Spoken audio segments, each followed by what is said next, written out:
Kwanza kabisa kwa niaba ya bodi yenu ya KWCA ningependa kuchukua fursa hili kuwakaribisha na kusema ya kwamba this country, this nation of Kenya recognize you all because you host the most precious in our country that is part of our heritage, which is our wildlife.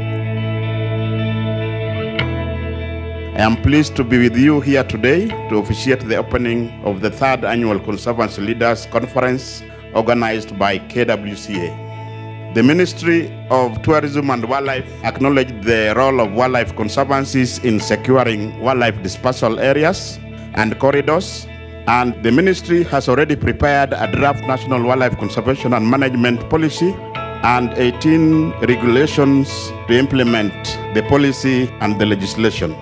These policy reforms are going to contribute immensely to shaping our conservation discourse into the future. Ile policy tuko nayo saa hii, kuna a whole section ya community. Sasa mambo ya wanyama watafanya aje katika uchumi wetu, katika conservancy zetu.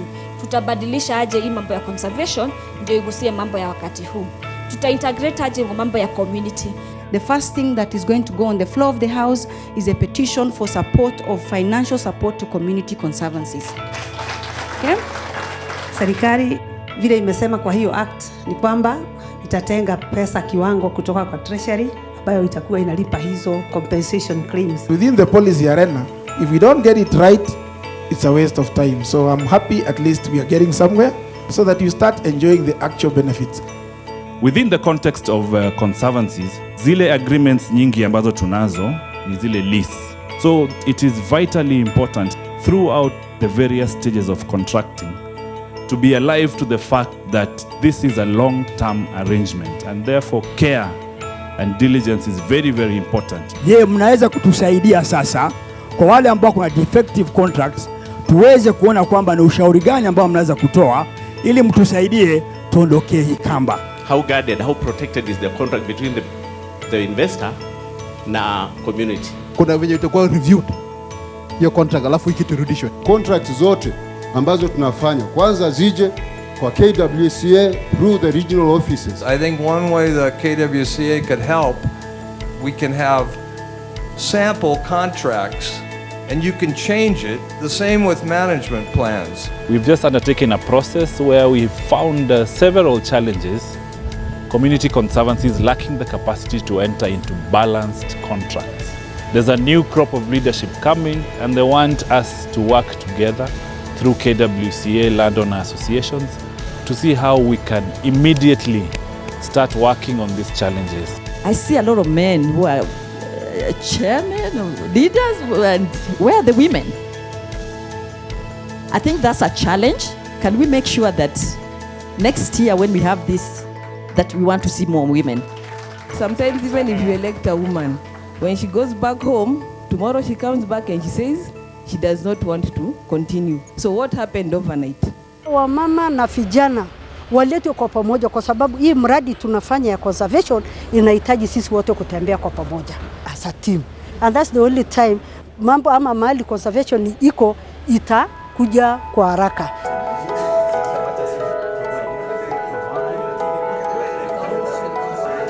Please give us your two key achievements in your region, 2 key challenges, and then the most significant thing that came out of your discussions on KWCA, and 1 thing from the regional association's discussion. The challenges that we are facing in Laikipia is encroachment and invasion by pastoralists from other counties. We have a lot of illegal grazers in the park. Pressure in terms of land subdivision. Also we have human-wildlife conflict. Inadequate resources to run some of these conservancies. Key achievements that we've seen, there's a lot of money that has come in to the conservancies, trickling down to the communities. We have employed rangers and we have trained them in Manyani. Achievements within the region, we have linked these conservancies with business opportunities, so we have investors. We have managed to do a strategic plan for all the conservancies. Sharing of information. I'd like to see more good governance, accountability and transparency. capacity build the conservancies management. Linkages among conservancies within the region and outside. Allow more on inclusivity of women and youth. Achievement of KWCA, I think they have managed to bring conservancies together and help develop and create more conservancies. There is issue of capacity building. Creating a forum that we can be able to really exchange ideas and get to know. What we'd like to see KWCA do is more capacity building for conservancy leaders, managers and other staff. Lobbying for favorable policies at the national level. We need them to support us with the legal and technical support. More serious lobbying for grants. Today, we had a very fruitful conversation and discussions and presentation. Which touched me most is the legal aspect of contractuals. Inatusaidia sana kimawazo, kimaoni. Tukikuja pamoja tunakutanga conservancies nyingi sana. Tunaangalia achievement ya wengine, tunaangalia challenges ya wengine na unajua mahali uko. When we meet other people from other areas, we learn a lot because we were left behind. Savo Conservancy area was a sleeping giant.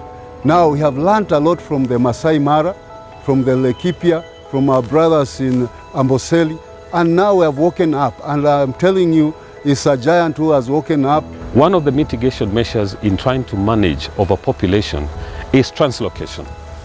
If you can get all these different players within the conservation sector, you perhaps would be able to then say, if you have an overpopulation here, why don't you offload it to other areas and perhaps help that population grow? So I think if this forum is then able to put all these different players under one roof for them to deliberate, it is certainly a big step in the right direction. We do not tell our story enough. We can only be recognized if we tell our story. I think we need to start thinking of sustainability. We need to start thinking, how do we incentivize these good people who are seated in this room to continue setting aside that land for conservation? It is through you that we have so many conservancies today standing in Kenya, and they are still increasing. I see many opportunities, but the key one is to ensure that we have direct benefits going into the local communities that live with the wildlife. And just making wildlife as a land use, that you can trade off agriculture. And the KWCA have that potential to change that mindset.